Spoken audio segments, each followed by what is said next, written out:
যে কজন জয়েন করেছো সবাই কি লিখে পাঠিয়েছো? হ্যাঁ স্যার। ওকে, ম্যাক্সিমাম জনই নাম্বার সেভ করা নেই।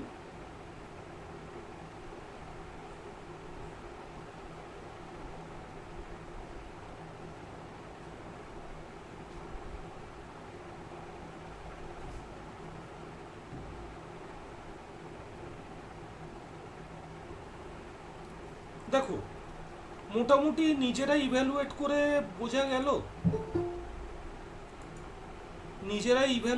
বোঝা গেল, যে লেখার টাইমিংটা কম হচ্ছে। তাতেও আমি আধ ঘন্টা টাইম দিয়েছি, প্লাস সবচেয়ে বড় কথা, তুমি এটা তোমার বাড়িতে নিজের কমফর্ট জোনে বসে লিখছো।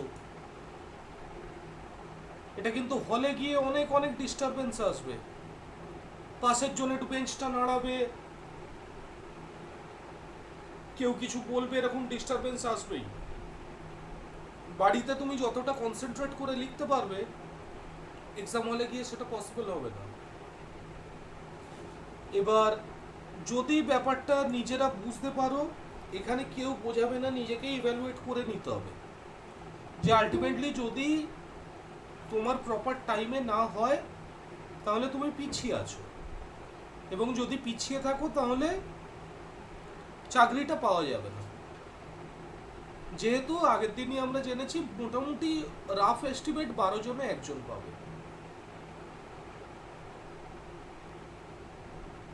এবার সেরকমভাবে এগোতে হবে এবং চেষ্টা করতে হবে এই কদিনের মধ্যে যাতে সেই জায়গাটাকে নিজেকে নিয়ে যাওয়া যায়।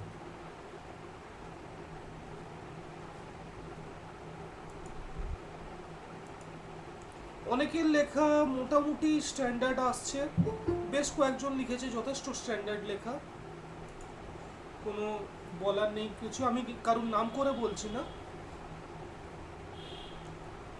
কিন্তু মেন ফ্যাক্টরটা হচ্ছে টাইম।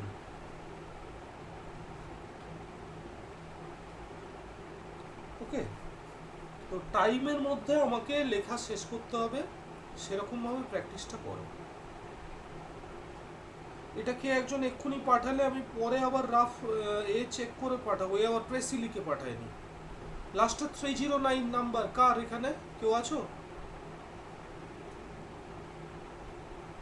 এইমাত্র পাঠালে, শেষে 309। স্যার আমি সৌমা নস্কর। এ কোথায়, প্রেসি কোথায়?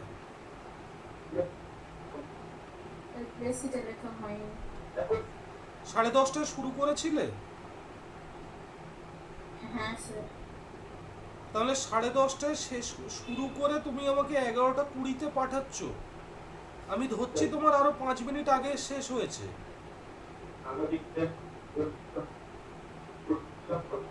তো যদি 5 মিনিট আগেও শেষ হয়, একটু মাইক্রোফোনটা অফ করে দাও। তাহলে সেক্ষেত্রে এই এতক্ষণে 45 মিনিটে তুমি দুটো লিখেছো। নিজেই ট্যালি করো, আমি মানে এটা কি বলবো। আচ্ছা, তুমি আমাকে এই নাম্বারটায় পাঠিয়েছো? যা পাঠাবে সব, আচ্ছা এক্ষুনি অনিশা পাঠালে, যা পাঠাবে আমাকে ওই যে নাম্বারটা থেকে দিচ্ছি, কেন দুটো হোয়াটসঅ্যাপে দেখতে পাবো না। তোমরা দুজনেই, যে সৌম্য এক্ষুনি বললে আর অনিশা, আমার ওই নাম্বারটায় ফরওয়ার্ড করে দাও। এই নাম্বারটায় পাঠিও না আর, যেটা থেকে আমি গ্রুপের লিংক দিলাম ওটাতে ফরওয়ার্ড করে রাখো। আমি পরে সবার খাতা ইভ্যালুয়েট করব, করে দেখব। বাই দ্য ওয়ে, সেটা হচ্ছে এই ক্লাসটাকে যদি তোমরা সিরিয়াসলি না নাও তাহলে কিন্তু বেসিক লসটা তোমার নিজেরই। কেননা অফলাইন ক্লাসে আমরা কিন্তু টাইম ধরে করি, একদম টাইম টু টাইম করি। এখানেও কিন্তু আমি যে টাইমটা দিচ্ছি হয়তো জানি এটা বাড়িতে থাকলে মানুষের একটা লেথার্জি চলেই আসে, কিন্তু পড়ার টাইম যদি এটা হয় আমাকে ওই ট্রেন ধরে যেতে হবে বা এই টাইমের মধ্যে বাড়ি থেকে বেরোতে হবে, তখন কিন্তু সব কাজ সামলে আমরা করি। এবার প্রত্যেকেরই বাড়িতে প্রবলেম আছে, তোমাদেরও বাড়িতে প্রবলেম আছে, আমারও প্রবলেম আছে।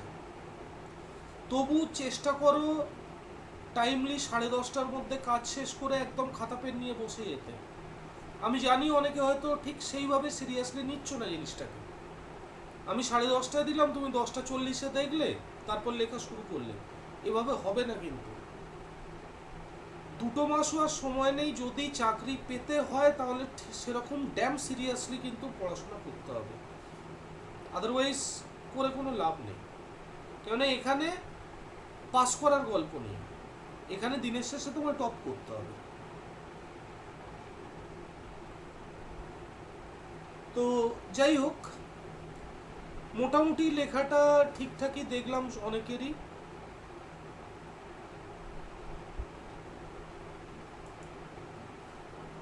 কোশ্চেনগুলোতে আসি।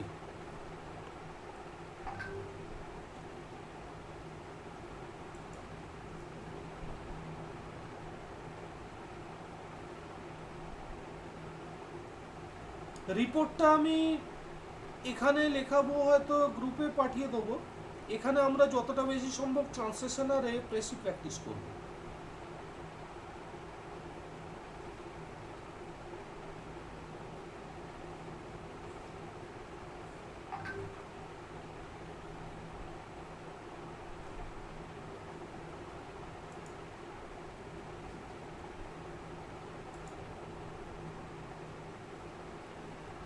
আচ্ছা,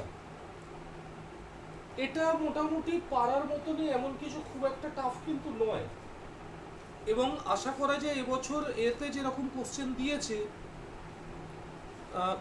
প্রিলিমসে, তাহলে মেনেও কিন্তু খুব সহজ লোপ্পাবল দেবে বলে কেউই ভাবছে না। এরকম টাইপেরই কোশ্চেন ফেস করতে হবে। ওকে, তো অনেকেই বেশ সুন্দর লিখেছো ট্রান্সলেশনটা, খারাপ বলবো না।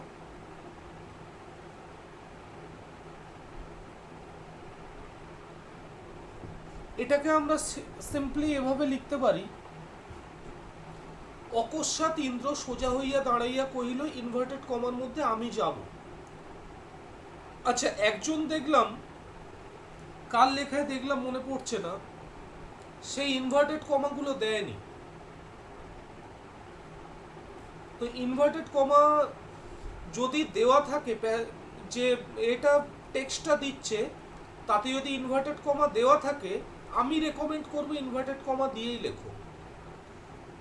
অনেক টিচারের বিভিন্ন মত। অনেকে বলেন ইনভার্টেড কমা দিয়ে না লিখে, ইনভার্টেড কমা দিয়ে লিখবে না। কিন্তু আমি বেসিক্যালি বলবো এটা বিভিন্ন টিচারের বিভিন্ন মতামত। আমার কথা যদি শুনে চলো তাহলে আমি সাজেস্ট করব অবশ্যই ইনভার্টেড কমা দিয়েই লেখো, যেরকম দেওয়া আছে সেরকমভাবেই লেখো। তাহলে এটাই বলছে, দেখি আসি আমরা। বলছে অকস্মাৎ ইন্দ্র সোজা হইয়া দাঁড়াইয়া কহিল আমি যাব। তাহলে সিম্পলি লিখি ইন্দ্র বা suddenly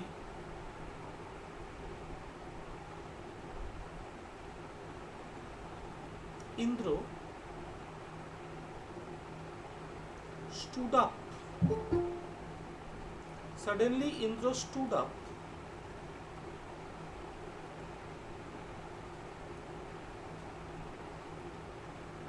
Suddenly Indra stood up and said, Suddenly Indra অকস্মাৎ ইন্দ্র সোজা হইয়া দাঁড়াইয়া কহিল। বলে Suddenly Indra stood up straight. কে একটা দেখলাম স্ট্রেটলি লিখেছো না, স্ট্রেটটাই অ্যাডভার্ব। তো Suddenly Indra stood up straight and said,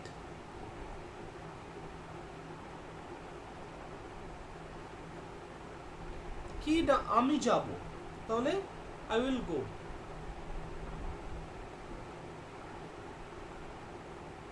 I will go. Okay, inverted comma close. Suddenly Indra stood up straight and said, I will go.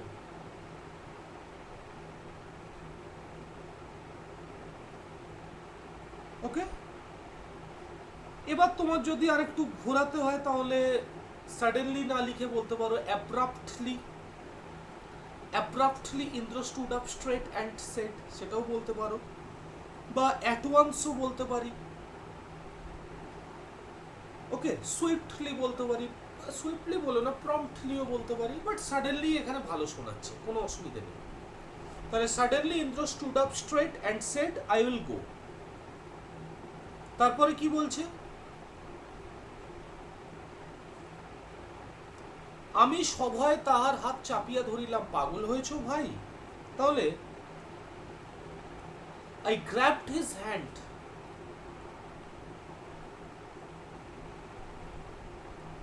I grabbed his hand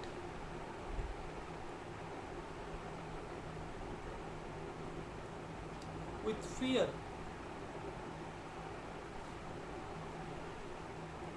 I grabbed his hand with fear বলে একটা hyphen দিয়ে লিখি, have you gone mad brother. যখনই inverted কমার মধ্যে লিখব তখনই কিন্তু প্রেজেন্ট টেন্সে লিখব, বা have you gone crazy brother.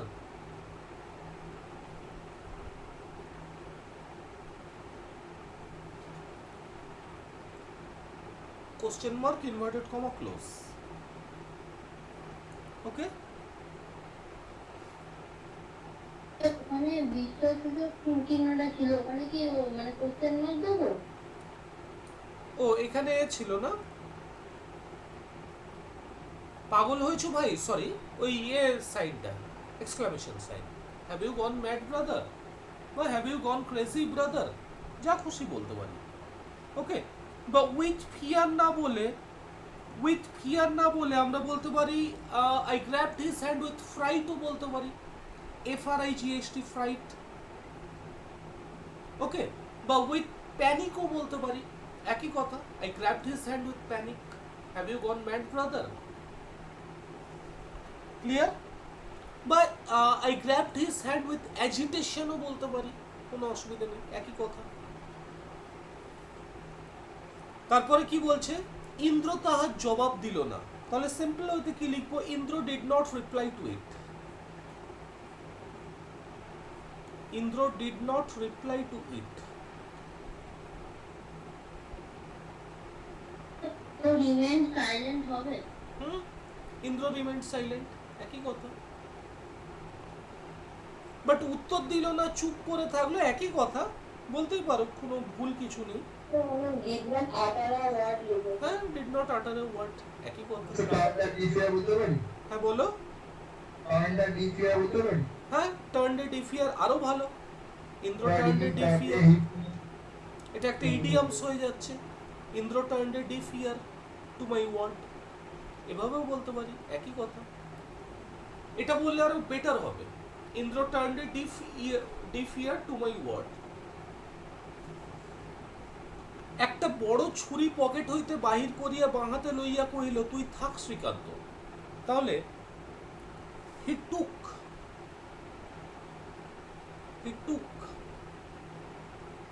a large knife, he took a large knife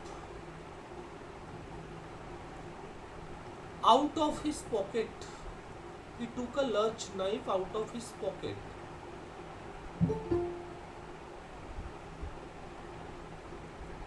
He took a large knife out of his pocket.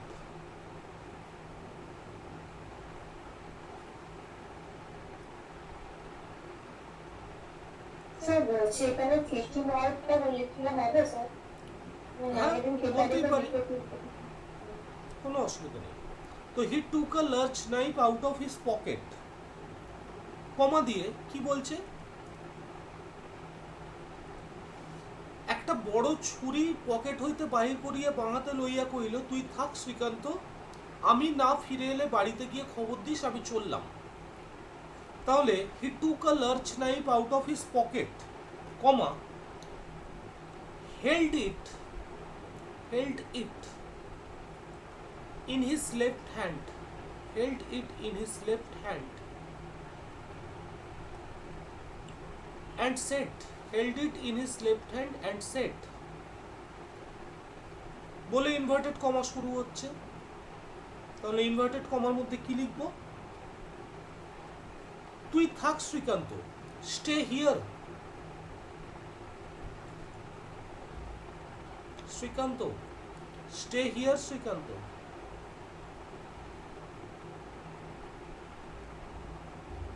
Full stop.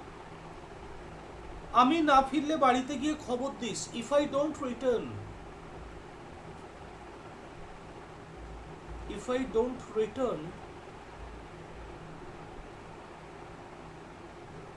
comma, send the news to my home, বা send the message to my home.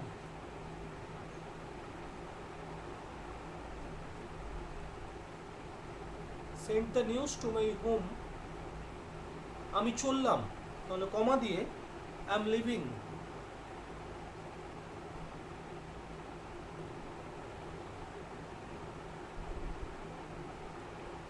Inverted comma close, full stop. Clear সবার? Inverted কমার মধ্যে যেটা লিখবো সেটা কিন্তু always প্রেজেন্টে। দেন কি বলছে, তাহার মুখ অত্যন্ত পাণ্ডুর কিন্তু চোখ দুটি জ্বলিতে লাগিল। তাহলে পাণ্ডুর ইংরাজি আমরা কি লিখবো? কালারলেস। কালারলেস মানে হচ্ছে যেখানে কোনো কালার নেই, বা আমরা পেলও বলতে পারি, পেল কথাটাও বলা যায়। ওকে, বা পেল না বলে আরেকটা কথাও আমরা বলতে পারি light toned. That's also a very good word. তাহলে কি লিখবো? তাহার মুখ অত্যন্ত পাণ্ডুর, তাহলে হিজ ফেস ওয়াজ পেল।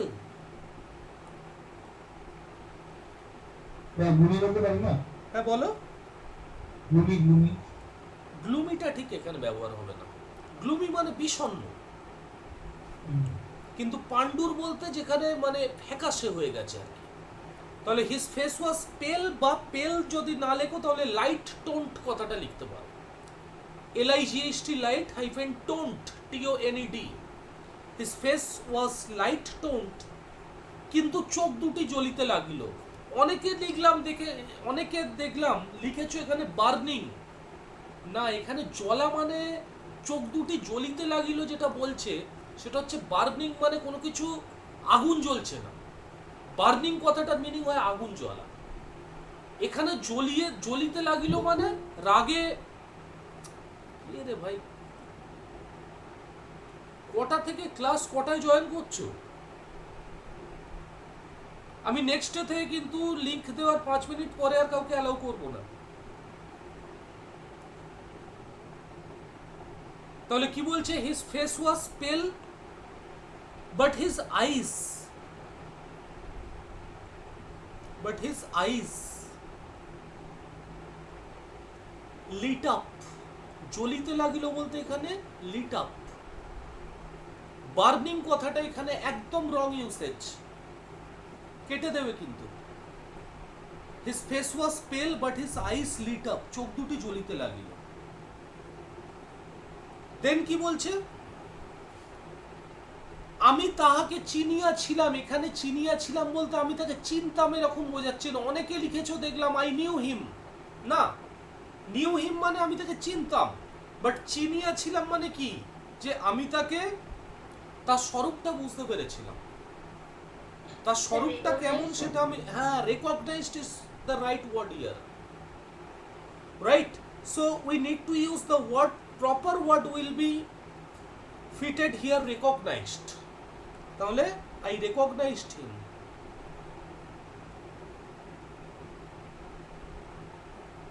I recognized him. আমি তাকে চিনিয়াছিলাম। বি কেয়ারফুল অ্যাবাউট টেন্স, এটা কিন্তু সিম্পল পাস্ট টেন্সে বলা আছে। অনেকে দেখলাম কন্টিনিউয়াস লিখে ফেলেছো, না পাস্ট কন্টিনিউয়াস নয় কিন্তু। ওকে, দেন আমি নিশ্চয়ই জানতাম কোনো মতেই তাহাকে নিরস্ত করা যাইবে না, সে যাইবেই। তাহলে কি বলবো? I certainly knew that. আমি নিশ্চিতভাবে জানতাম যে I certainly knew that. I certainly knew that he could তাহাকে কোনো মতেই নিরস্ত করা যাইবে না। He could never ever, he could never ever be subdued. Subdue মানে দমন করা, সরি, সাবডিউ মানে হচ্ছে দমন করা। তো এখানে নিরস্ত করা অর্থে যেটা বোঝাচ্ছে তাকে কোনো মতেই আটকানো যাবে না, বা সাবডিউড না বলে সাপ্রেসডও লিখতে পারি, একই কথা। হি could never ever B suppressed বা সাবডিউড, যেটা খুশি। তারপরে কি বলছে, আমি নিশ্চিত জানতাম কোনো মতেই তাকে নিরস্ত করা যাইবে না, হাইফেন দিয়ে সে যাইবেই। তাহলে হি হ্যাড টু গো। এই ছোট ছোট জায়গাগুলো বি ভেরি ভেরি কেয়ারফুল।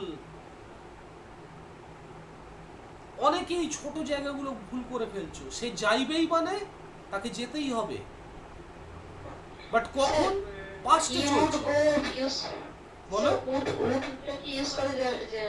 এখানে উডও ব্যবহার করা যাবে, বাট হ্যাড টুটা বেটার ইউসেজ। উড ব্যবহার করলে কোনো ভুল নেই। বেসিক্যালি উডের যে ব্যবহারগুলো আছে আমরা জানি। উডের ব্যবহার কি কি? নর্মাল তো উইলের পাস্ট ফর্ম হিসাবে, দেন উডকে আমরা হচ্ছে পাস্ট হ্যাবিট হিসাবে ব্যবহার করতে পারি। লাইক ইউজড টু, যেমন I used to go to school by bus. Same বলতে পারি I would return by train. তো উডের ব্যবহার অনেক কিছু আছে। সিম্পল এতে আমরা ব্যবহার করি উড, কিন্তু এখানে যে অর্থে বোঝাচ্ছে সে যাইবেই, এটা বেটার হবে হি হ্যাড টু। অন্য কিছুও বলতে পারি, ভুল কিছু নেই। ওকে, তারপরে কি বলছে, ভয়ের সহিত যে চির অপরিচিত তাহাকে আমি বা কেমন করিয়া বাধা দেব। তাহলে how would I stop the man, how would I, how would I stop the man,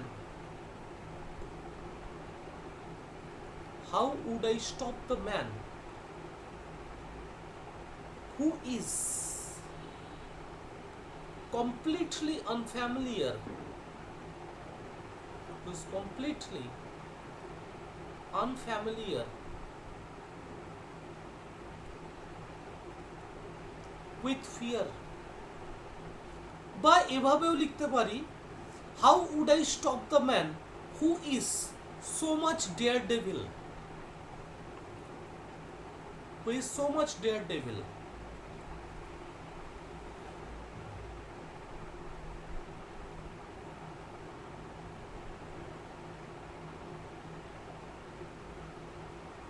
বোঝা গেছে সবার? হ্যাঁ স্যার।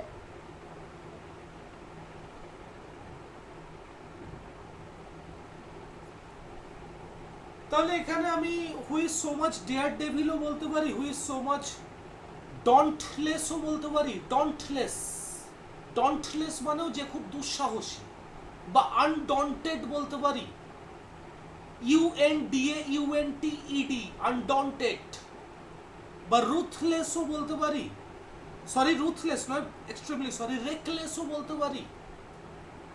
কিছু কিছু নিজের মতো ঘোরাতে পারো। আমি একদম ইজি ওয়েতে লেখালাম, বাট এটাকে আরো চেঞ্জ করে লিখতে পারো। মেনলি আমার ফোকাস করার যে জায়গাগুলো ছিল সেটা হচ্ছে, প্রথমত অনেকের দেখলাম টেন্স এরর হয়েছে। বেশ কয়েকজনের লেখা একদম পারফেক্ট। তারা যে লিখেছে, আমি পরে মার্কস ডিস্ট্রিবিউশন করব,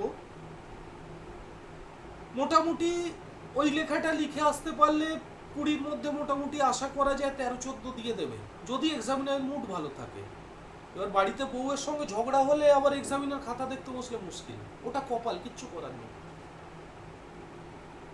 ম্যাক্সিমাম এক্সামিনার কারা হয়, আমি আগেও বলেছি ব্যাচে, যারা বিভিন্ন কলেজ প্রফেসর, ইউনিভার্সিটি লেকচারার, রিটায়ারমেন্টের পরে পিএসসি এদের সাথে কন্ট্যাক্ট করে। তো বেশিরভাগই বুড়ো লোকজন। এবার খাতা দেখতে দেখতে বসলো, তার আগে বাড়িতে বউ বকেছে, সে এখন মুড খারাপ নিয়ে খাতা দেখতে বসেছে, ঘ্যাঁচ ঘ্যাঁচ করে কেটে দিল। কিচ্ছু করার নেই, এটা অনেকটা লাক ফ্যাক্টর। খুব ভালো লিখেও তোমার নাম্বার কম দিতে পারে। তবে চেষ্টা, ওগুলো আমাদের হাতে তো নেই, আমরা ওগুলোকে চেঞ্জ করতে পারবো না। চেষ্টা করব যতটা সম্ভব আমরা মিস্টেকটা কম হয়। কারোর কোনো ডাউট লেখাটা নিয়ে? স্যার এই লাইনটা একবার বলতে হবে, turn defier to my word, ওটা কি বললেন? ওটা কি টার্ন এ ডিফ ইয়ার মানে হচ্ছে কোনো কিছু না শোনা। এই যে আমি এখানে যেটা লিখেছি, Indra did not reply to it, তার মানে ইন্দ্র তার জবাব দিল না। তো টার্ন আ ডিফ ইয়ার, EAR ইয়ার, সেটার মানে হচ্ছে কানে না, মানে শোনা, পাত্তা না দেওয়া আর কি। তো বলতেই পারি Indra turned a defier to my word.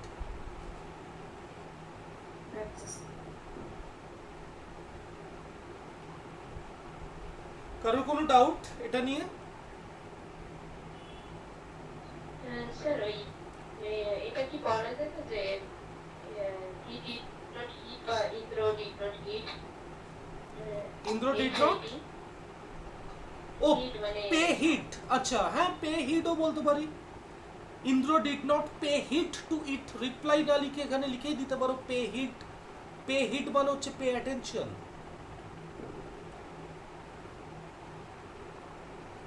Pay heed to it বলতেই পারি।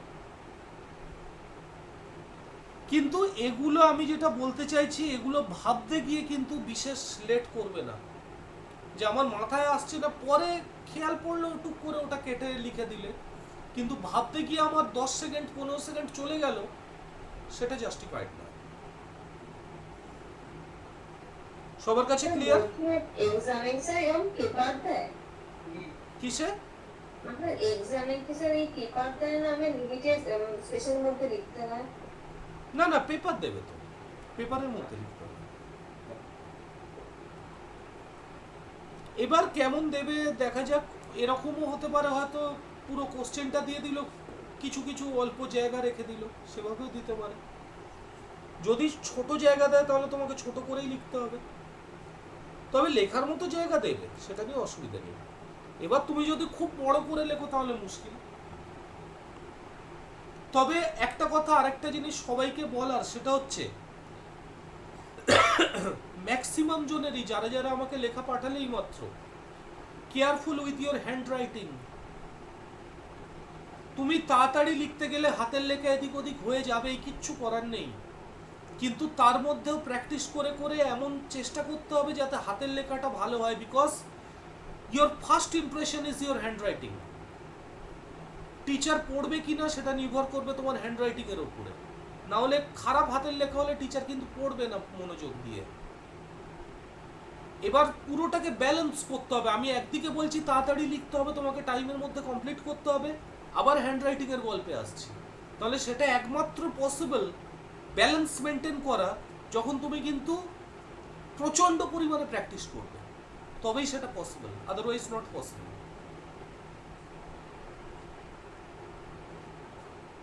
চলে আসি আমরা প্রেসিটায়।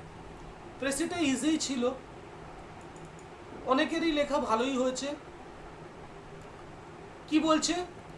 We should face facts as they exist. বলছে আমাদের যে কোনো ফ্যাক্ট যেমনভাবে এক্সিস্ট করে তেমনভাবেই আমাদের সেটাকে গ্রহণ করা উচিত। We are multilingual, it is true, এটা সঠিক যে আমরা বহু ভাষাভাষী, and a very poor country to, আমাদের দেশটাও খুব গরিব। The fear of getting employment or not getting employment springs out of that poverty of ours। অর্থাৎ এই যে চাকরি পাবো বা পাবো না, এই যে ভয়টা, এটা জেনারেট করে কোথা থেকে? পভার্টি থেকে। But once we took courage in both the hands and began to work, poverty would vanish. যদি আমরা প্রপার ওয়েতে কাজ করতে পারি তাহলে পভার্টি নিশ্চিতভাবে সরে যাবে। And then those language would have created a narrow regional spirit instead of being the curse that they seem us today। বলছে এই যে যেটার ফলে এই ল্যাঙ্গুয়েজটা যে একটা ন্যারো রিজিওনাল স্পিরিট তৈরি করে রেখেছে, আমাদের যে রিজিওনাল অর্থাৎ আঞ্চলিক করে রেখেছে, সেই কার্সটা, অভিশাপটা ধীরে ধীরে সরে যাবে। Would function as magnificent vehicles of expression for the rich variety of cultural patterns and modes of living and throughout that we have developed. আমরা যেমনভাবে যে প্যাটার্নে, কালচারাল প্যাটার্নে নিজেদেরকে গড়ে তুলব, সেইভাবেই আমরা নিজেদেরকে ডেভেলপ করতে পারব। Let us hope that the day downs very soon A regional language as the medium of instruction can facilitate the progress of process of education. That's the very important line. We must underline this line. কি বলছে না, regional language যদি medium of instruction হয় তাহলে সেটা process of এডুকেশনকে facilitate করতে পারে। Facilitate মানে টু মেক সামথিং ইজিয়ার, সহজতর করা বাংলায় যাকে বলি। It helps the people to learn with is and interest. এটা মানুষকে, কোনো একটা বাচ্চাকে সহজে শেখাবে যদি তার মাদার টাঙে সে শিখতে পারে কোনো কিছু। But if it is thrust on an unwilling minority used to another allied language, it can vitiate the very process of education. যদি অন্য কোনো আনউইলিং ল্যাঙ্গুয়েজে পুট ডাউন করা হয় তাহলে সেটা ভিটিয়েট করে দেবে এডুকেশনের প্রসেসকে।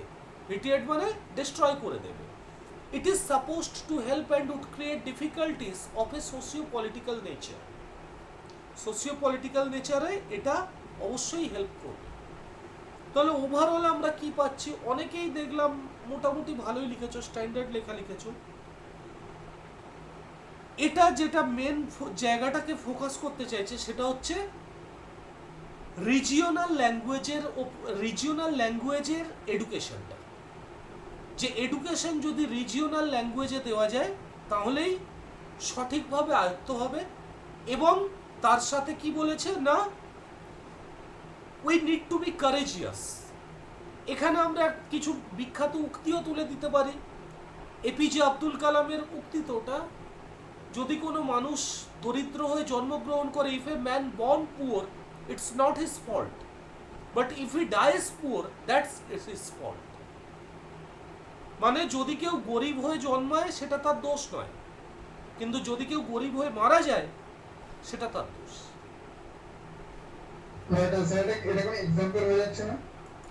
এটা নেই তো এখানে, আচ্ছা, কিন্তু মিনিংটা এটাকে আমরা দিতে পারি, এটা দিলে কিন্তু খারাপ লাগবে না। এবার আমার এক্সাক্ট এই মুহূর্তে মনে পড়ছে না এটা এপিজে আব্দুল কালামের উক্তি না কার উক্তি। উক্তিটা মনে আছে, বাট মনে হচ্ছে 90% চান্স এপিজে আব্দুল কালামের, নাও হতে পারে। যেহেতু আমি শিওর নই ওই জন্য আমি ওটা লিখবো না লেখার মধ্যে।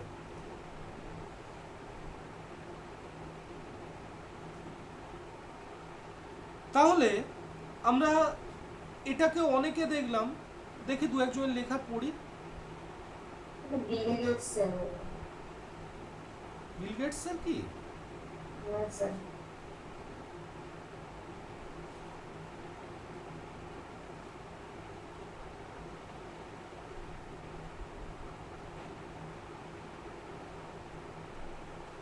দেখো আমি কয়েকটা, তোমরা যেগুলো লিখেছো আমি আগে সেগুলোই কয়েকটা এটা পড়ছি, টাইটেলটা পড়ছি, তাতে সবার টাইটেল সবার শুনলে অনেকটা আরো ক্লিয়ার হবে জিনিসটা। একজন টাইটেল লিখেছে ইন্ডিয়াস টু প্রবলেমস, হাইফেন দিয়ে লিখেছে পভার্টি অ্যান্ড মাল্টিলিঙ্গুয়ালিটি। এই টাইটেলটা কিন্তু ভুল হয়ে গেছে। যে লিখেছো এটা নাম্বার সেভ নেই আমার কাছে, বাট টাইটেলটা কিন্তু নট সো গুড। দেন আরেকজনের টাইটেল পড়ছি,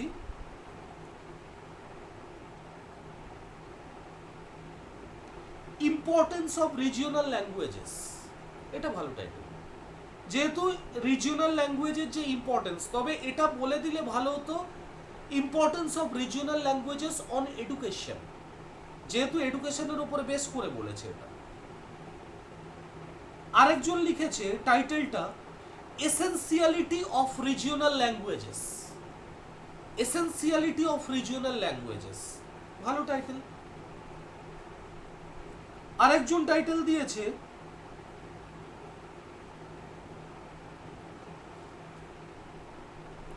আমি ইচ্ছা করেই সবার টাইটেলগুলো শোনাচ্ছি যাতে তোমার আরো বেশি করে আইডিয়াটা হয়। আরেকজন টাইটেল দিয়েছে education beyond language boundary. Education beyond language boundary, এটাও সুন্দর টাইটেল। বোঝা গেল আমি চারটে টাইটেল বললাম, চারজনের ভাবনাটাকে তোমার সামনে ফোকাস করলাম।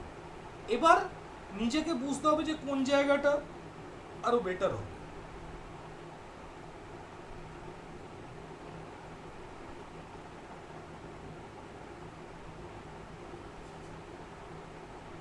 আমি এটা টাইটেলটা বলতে পারি,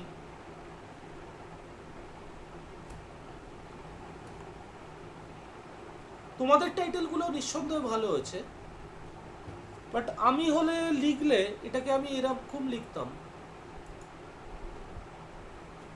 পুরো জিনিসটাকে এক কথায় না এনে এরকম লিখলেই মনে হয় বেটার হবে। Education and regional language.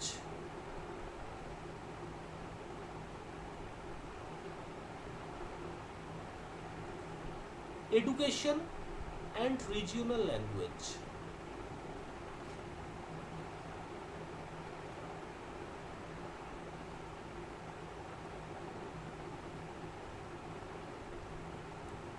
বা লিখতে পারি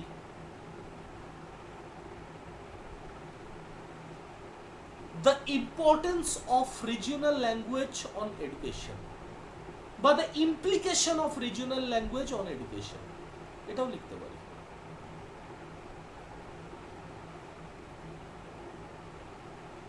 লেখাটা এভাবে লিখি,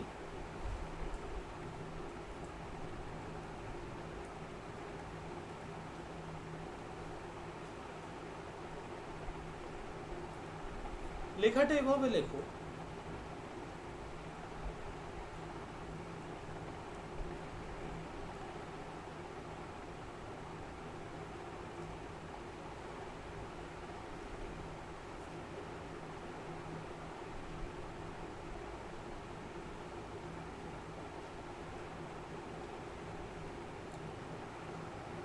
our country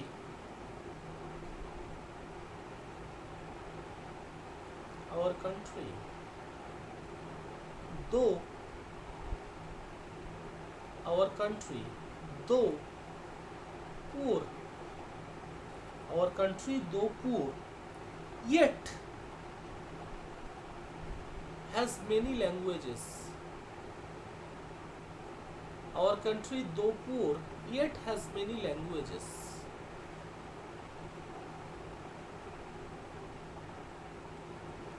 Our country though poor yet has many languages.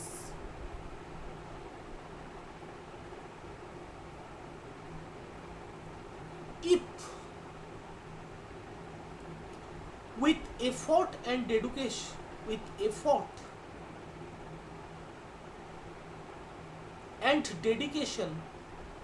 if with effort and dedication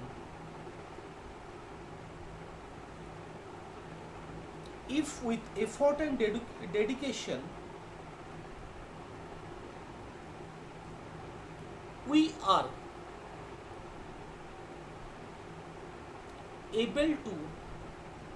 able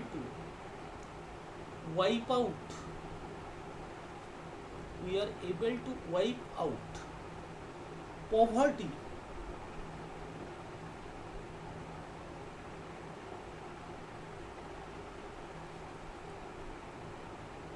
if with effort and dedication we are able to wipe out poverty, comma, these languages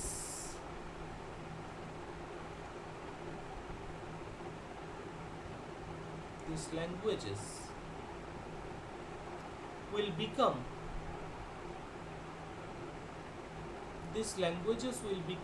a great asset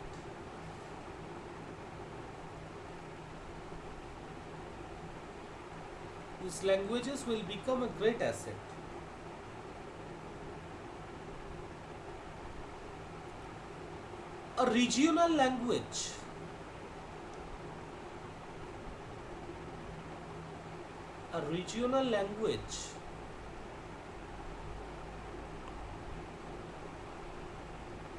can help the child. A regional language can help the child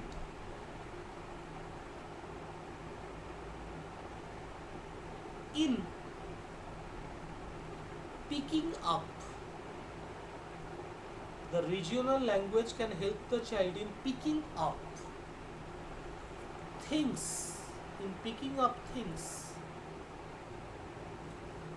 easily. অর্থাৎ regional ল্যাঙ্গুয়েজের মাধ্যমে সহজে কোনো কিছু ধরে নিতে পারে। Full stop দিয়ে it is only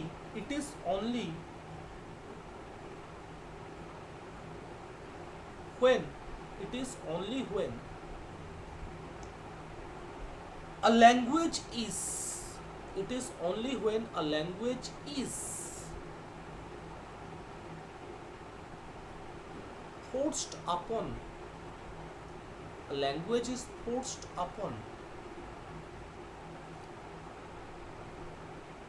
the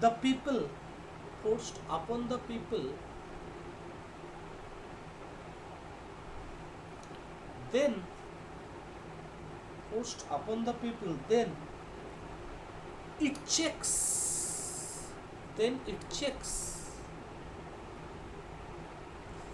the very process of education,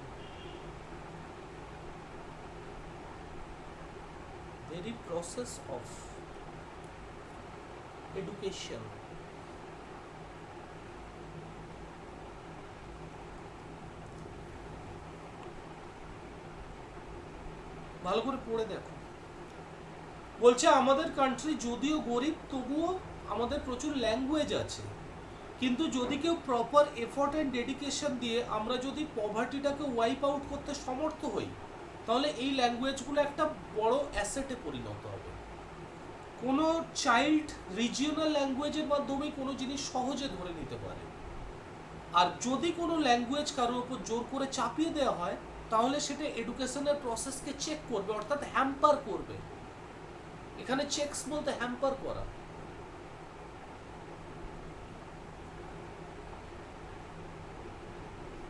এডুকেশনের প্রসেসকে হ্যাম্পার করবে।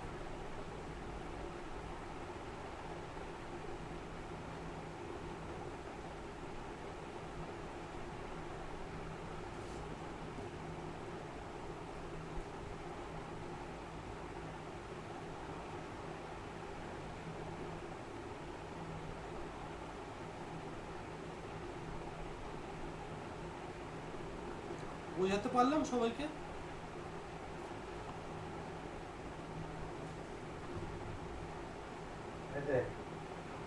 হ্যাঁ স্যার।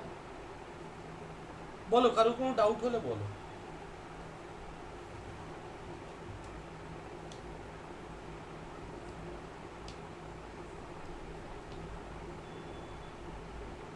কারো কোনো ডাউট হলে বলো।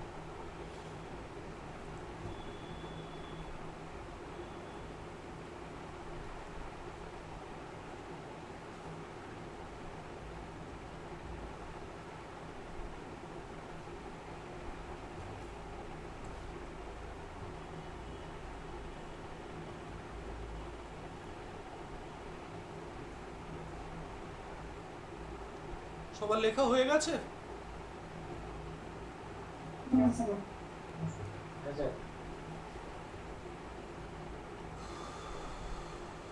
বেশ, তাহলে আমরা এটা প্রেসিটা আর ট্রান্সলেশনটা পড়লাম। এবার আসি রিপোর্টটা অনেকজনই দেখলাম বেশ ভালো লিখেছো, কোনো অসুবিধা নেই। মোটামুটি ওই স্ট্যান্ডার্ডের রিপোর্ট লিখলে আমি মার্কসটা সবাইকে ইভ্যালুয়েট করে পার্সোনালি আলাদা আলাদা করে দিচ্ছি। তো রিপোর্টগুলো আমি সবাইকে আলাদা করে বলে দেব যে কার কেমন লেখা হয়েছে। কিন্তু অনেকের লেখা দেখলাম ঠিক আছে, বাট অনেকের লেখা দেখছি একদম ছোট করে লিখেছে। তাদের মধ্যে কয়েকজনকে যেটা বিশেষ করে বলার, রিপোর্ট ছোট লেখা, অসুবিধা নেই। ছোট লেখার বড় লেখার সময়ও পাবে না, ছোটই লেখো।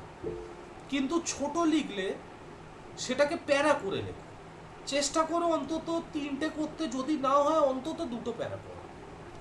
যেমন এখানে যেটা বলেছে যে হেভি ডাউনপোর, বৃষ্টিতে কলকাতা ভেসে গেছিল কয়েকদিন আগে, তাহলে সিম্পলি লিখি যে সিম্পল ওয়েতে a heavy downpour attack Kolkata on this day. ঠিক আছে? তো বহু মানুষ হোমলেস হয়ে গেছিল, বহু মানুষের ঘরে জল ঢুকে গিয়ে অনেক কিছু নষ্ট হয়ে গেছিল। এটা ফার্স্ট। সেকেন্ড প্যারায় পর আসি। এবার একটা জিনিস মনে রাখবে, এই ধরনের কোশ্চেন যদি দেয়, খুব সহজ কথা, সেটা হচ্ছে গভর্নমেন্টের নামে বদনাম করে লেখাটা সঠিক হবে না। আমি পাবলিকলি বলছি, এটা আমি ইউটিউবেও আপলোড করব, পাবলিকলি বলছি, কেননা লেখার ক্ষেত্রে আমাকে এটা মেনে চলতেই হবে। গভর্নমেন্টের নামে কিছু আমি ওই রকম লিখবই না।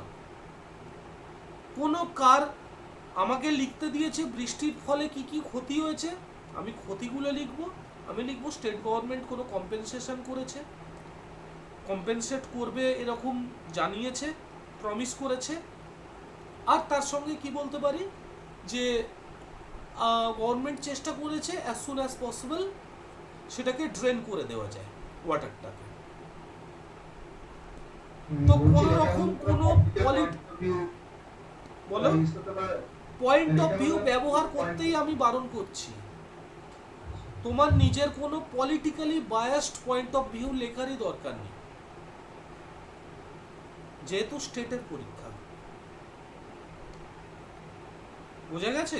পলিটিক্যালি বায়াসড কোনো পয়েন্ট অফ ভিউ দেওয়ার দরকার নেই। সিম্পল ওয়েতে লেখো যে এই মানুষ ক্ষতিগ্রস্ত হয়েছে, স্টেট গভর্নমেন্ট কম্পেনসেশন দেবে বলে প্রমিস করেছে, আর এতজন মারা গেছিল, তাদের ফ্যামিলিতে এই দেওয়া হবে। আর লোকাল অথরিটি, সিভিক অথরিটি তারা চেষ্টা করেছে যাতে অ্যাজ সুন অ্যাজ পসিবল ওয়াটারকে ড্রেন অফ করা যায়। তো সেটার জন্য কলকাতার মেয়র মিস্টার XYZ তিনি এই মন্তব্য করেছেন। এটা লিখে দিলে ভালো যে mayor of Kolkata corporation mister XYZ, নাম নয় কিন্তু, ভুলেও নাম নয়, ঠিক আছে, mister XYZ has said that বলে একটা নিজের মতো যে we are trying to drain of the water, এরকম কিছু লিখে দাও নিজের সুবিধা মতো। বোঝাতে পারলাম ব্যাপারটা? আমি লিখে গ্রুপে দিয়ে দেবো, আগের দিনেরও এটা দেব, মডেল আনসার হিসাবে দিয়ে দিচ্ছি, তোমরা সেটাকে দেখে নাও। আর আরেকটা কথা যেটা বলার সেটা হচ্ছে লেখাটা আবারও আরেকবার বলছি, সেটা হচ্ছে প্রপারলি ব্যালেন্স করতে হবে। অনেকেরই কিন্তু প্রপার ব্যালেন্স হচ্ছে না। ব্যালেন্স করা মানে একদিকে হ্যান্ড রাইটিং সঠিক রাখতে হবে যাতে এক্সামিনার পড়ে, দ্বিতীয়ত টাইমে শেষ করতে হবে। এবার ক্লাসে আছো কজন? এখন দেখছি 15 জন। 15 জন ক্লাসে রয়েছে। তো 15 জনের মধ্যে যদি তোমাদের অলরেডি গ্রুপে 100 কতজন রয়েছে, তার মধ্যে ক্লাসে জয়েন করছে 15 জন। তো বাকিরা তাহলে সেরকম সিরিয়াস নয় নিশ্চয়ই, তাদের প্রয়োজন নেই চাকরিটা। তো যে কজন যারা পেতে হবে মনে করছো তারা কিন্তু জান লড়িয়ে পড়ো, তার সঙ্গে প্রতিদিন অন্তত 2 ঘন্টা করে লেখো। কেন এই সুযোগটা একবার হাত থেকে বেরিয়ে গেলে কিন্তু কান্নার শেষ থাকবে না। চরম সুযোগ এসছে। অনেকে হয়তো দেখা যাবে, কেননা আমরা জানি 2 মার্কস যোগ হবে। আগের পরীক্ষাতে এরকম অনেককে দেখা গেছে প্রিলিমসে হয়তো 75 তুলে নিয়েছিল, দিনের শেষে চাকরি পায়নি, মেন্সে লিখতে পারেনি। আবার প্রিলিমসে অনেক কম নাম্বার পেয়ে সে মেন্সে ভালো লিখে বেরিয়ে গেছে। 2 অ্যাড হয়ে ফাইনালি কিন্তু মেরিট লিস্ট তৈরি হবে। তাহলে সেই জায়গাটা যাতে নিজের নামটা ফাইনাল মেরিট লিস্টে থাকে সেটা চেষ্টা করব। আর তার সঙ্গে যারা আমার পুরনো স্টুডেন্ট তাদেরকে আমি আগেই বলেছিলাম যে অবশ্যই ফার্স্ট সেক্রেটারিয়েট রাখবে অপশানে। সেক্রেটারিয়েট মানেই তোমার কিন্তু পোস্টিংটা হেড অফিস থাকবে এবং মানে মিনিস্ট্রিয়াল লেভেলে থাকবে।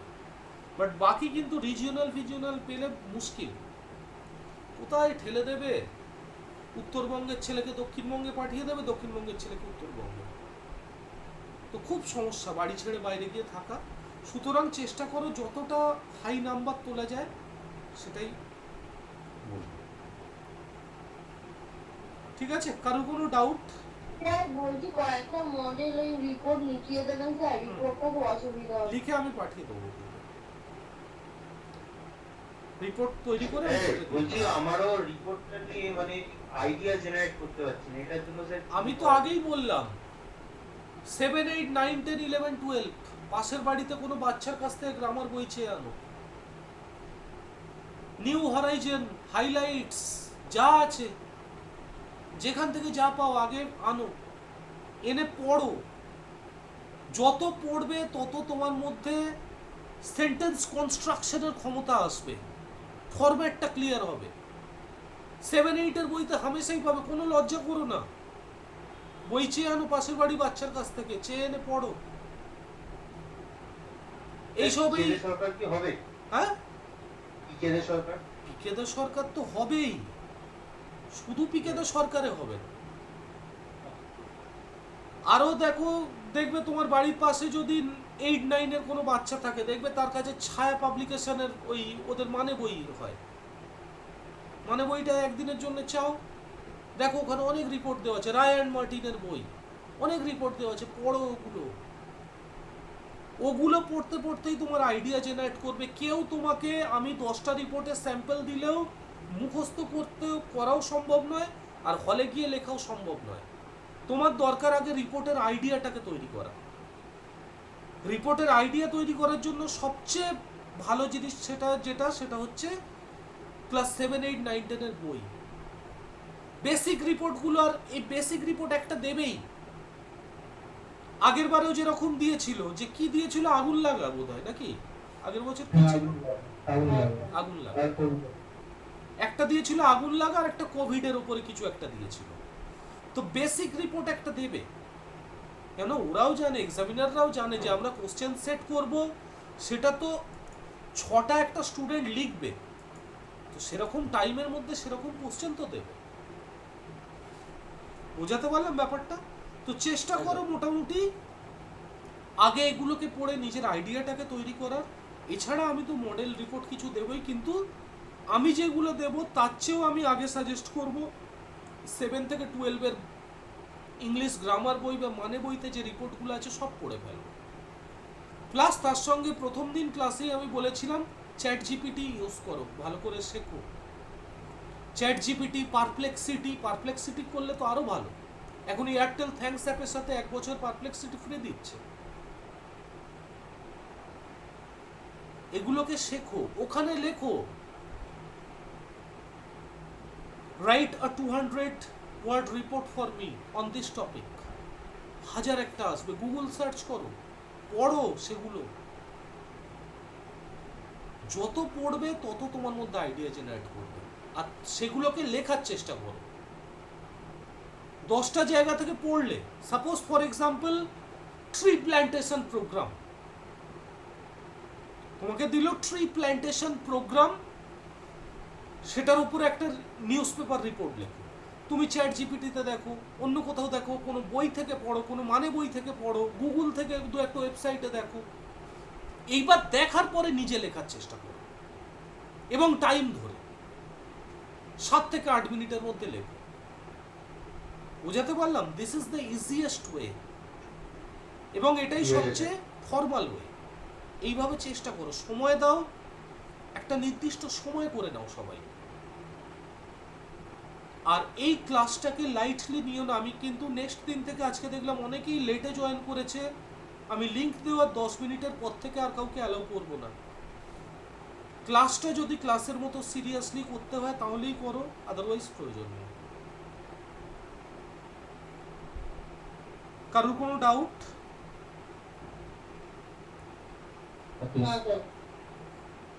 চলো তাহলে আজকে এই অবধি থাক। আর কিছু কিছু ট্রান্সলেশন আর প্রেসি আমি প্র্যাকটিস পারপাসে দিয়ে দেব। এগুলো তো যেরকম আমরা ক্লাসে একটা এক্সাম নেওয়ার মতো করে লিখছি, প্লাস তার সাথে কিছু কিছু প্র্যাকটিসের জন্য আলাদা করে দিয়ে দেবো। সেগুলো ওই এক এক দিন এক একটা ক্লাসে হয়তো 4-5টা ট্রান্সলেশন, 3-4টে করে প্রেসিস এরকম করাবো। আর রিপোর্টটা যেভাবে বললাম সেভাবে তৈরি করো, প্লাস আমি তো মডেল রিপোর্ট কিছু কিছু পিডিএফ দিয়ে দেবো এই গ্রুপে।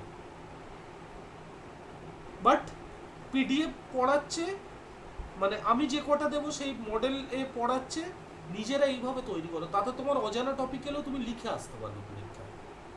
বাট শুধু আমি যা দেবো তার উপরে বেস করে বসে থাকলে যদি অজানা টপিক আসে লিখতেই পারবে। ঠিক আছে, চলো তাহলে আজকে রেকর্ডিং অফ করলাম।